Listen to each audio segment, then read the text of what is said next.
ये ध्यान सूत्र है।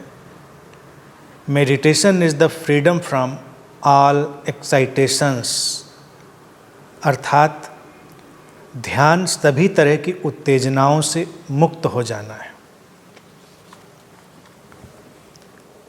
ये जो बात इस सूत्र में आई है, ये बहुत ही महत्वपूर्ण बात है। सभी तरह की उत्तेजनाओं से मुक्त हो जाना, जो भी एक्साइटेशंस जो हमको स्थिर नहीं होने देते, जो हमको शांत नहीं होने देते, वो सारे तत्व, उनसे मुक्त हो जाना है। ये बात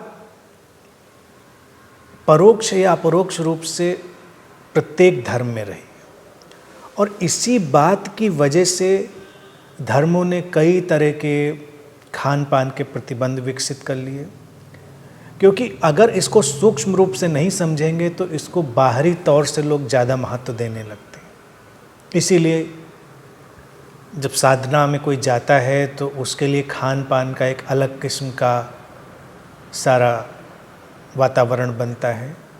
कई चीज़ें उसके लिए बताई जाती हैं कि इनको खाना उचित है, इनको नहीं उचित है, क्योंकि कुछ ऐसे भोजन भी हैं जो शरीर में उत्तेजना डालते हैं, कुछ ऐसे भोजन हैं जो शरीर को शांत करते हैं, लेकिन इसमें ही अटक कर रह जाना उचित नहीं है।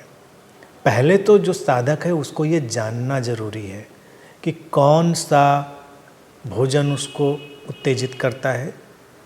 जरूरी नहीं हर चीज़ सबको उत्तेजना में ले जाए। उत्तेजना में ले जाने का अर्थ है अस्थिर कर देना। इसीलिए नशे का जो प्रतिबंध है प्रत्येक धर्म में, नशा और कुछ करता हो न करता हो, लेकिन व्यक्ति के मन को अस्थिर कर देता है, विचलित कर देता है और उसको अस्पष्ट कर देता है, धूमिल कर देता है। नशे का यही जो खतरनाक प्रभाव है, उसी की वजह से सभी धर्मों ने कहा कि नशे में मत जाओ। विपरीत है होश, यानी कि आना है होश में और उत्तेजनाएं हमको ले जाएंगी बेहोशी में, लेकिन फिर हम इनके स्थूल रूप से, इनके जो वास्तविक और सूक्ष्म रूप हैं उनकी तरफ बढ़ें और समझें तो ये ज़्यादा उपयोगी होगा। और बात हमेशा सूक्ष्म की ही की गई है, क्योंकि अगर हम उसको समझ लेते हैं तो स्थूल चीज़ें तो अपने आप सध जाती हैं, अपने आप काम करने लगती हैं। हमेशा ध्यान रखें कि कोई विचार, भावना, कोई भी धारणा, कोई भी मान्यता जो भी तुम्हारी शांति को खंडित करे, उत्तेजित करे, तुम्हारे अंतर्मन को धूमिल करे, वो एक किस्म की उत्तेजना होगी। अब वो चाहे सामाजिक बात हो, राजनैतिक हो या धार्मिक हो, कोई भी बात हो। ध्यान मन का निस्तरंग होना है और अचानक कुछ ऐसा हो कि तरंगें उठ जाएं, जो शांत सतह है जैसे एक झील जिसमें कोई लहर अभी नहीं उठ रही, और अचानक कुछ ऐसा हो कि उस पर तरंगें उठ जाएं, वो सतह जो अभी निस्तरंग थी वो तरंगायित हो जाए, लहर लहर हो जाए, तो वही चीज़ उत्तेजना होगी जिसने उसको लहर लहर किया होगा। ये अपने अंदर झांक कर देखते रहने और समझते रहने की प्रक्रिया है। साधना वही है, ध्यान वही है। और फिर जब हम एक बार जान लेते हैं और उससे डिटैच होने लगते हैं, हम निस्तरंग बने रहते हैं, फिर हमको प्रभावित नहीं करता। सुख दुख वो भी एक किस्म की उत्तेजनाएं हैं, क्योंकि हमको एकदम से अस्थिर करती हैं। और ध्यान में एक बार व्यक्ति जब ठहर गया निस्तरंग अवस्था में, तो सुख आए दुख आए, लेकिन वो उत्तेजित नहीं होता।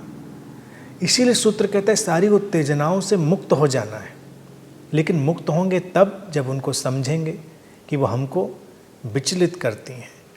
कोई आशंका हो, कोई भय हो, कोई लोभ हो, वो एकदम से हमको उत्तेजित कर देता है। क्रोध है क्रोध में देखिए कैसी उत्तेजना आती है, कैसा व्यक्ति एक्साइटेड हो जाता है। हम क्रोधित व्यक्ति को कहते भी हैं कि कितना एक्साइटेड हो गया। काम वासना है, उसको भी हम उत्तेजना कहते हैं। किस तरह से काम वासना प्रवेश करे और व्यक्ति के भीतर आंधियाँ चलने लगती हैं। लोभ प्रवेश करे, व्यक्ति एकदम से अस्थिर हो जाता है। ईर्ष्या प्रवेश करे, झूठ प्रवेश करे, हिंसा प्रवेश करे, सब चीज़ें उसको अस्थिर बना देती हैं। तो ये सब उत्तेजनाएं हैं, इन सब से मुक्त होना होता है। और मुक्त होने के लिए उनसे लड़ाई नहीं लड़नी होती है, उनका स्वभाव समझना होता है, उनका नेचर समझना होता है। हैं तो हैं वो अपनी जगह पर, उनको देख लेना है। और जो नैसर्गिक भाव हैं उनमें लिप्त नहीं होना है, उनको एक तटस्थ दृष्टा की तरह देखना है। और बाकी तमाम चीज़ें जो बाहर से हमारे ऊपर आरोपित करी जा रही हैं उत्तेजनाओं के रूप में, उनको हम त्याग भी सकते हैं, छोड़ भी सकते हैं। समझ आएगी तो अपने आप छूट जाएंगी। तमाम विचार छूटेंगे, मान्यताएं छूटेंगी, तमाम धारणाएं छूटेंगी, तमाम किस्म का भोजन छूटेगा, तमाम किस्म के वस्त्र और तमाम तरह की जो भी सामग्रियां हैं हमारी इंद्रियों से संबंधित, वो सब भी बदलेंगी, छूटेंगी, कुछ नई आएंगी। और यहीं पर हमारी जो अंतः प्रज्ञा है वो मार्गदर्शक बन जाएगी, क्योंकि अंतः प्रज्ञा हमारी हमेशा रुचि रखती है शांति में, वो अशांत होना नहीं चाहती। तो वो शांति धीरे धीरे जैसे जैसे हमारी समझ में आएगी, उसकी गहराई बढ़ेगी, तो स्वाभाविक रूप से हम हर किस्म की उत्तेजना से मुक्त होते चले जाएंगे और वही ध्यान की वास्तविक अवस्था होगी।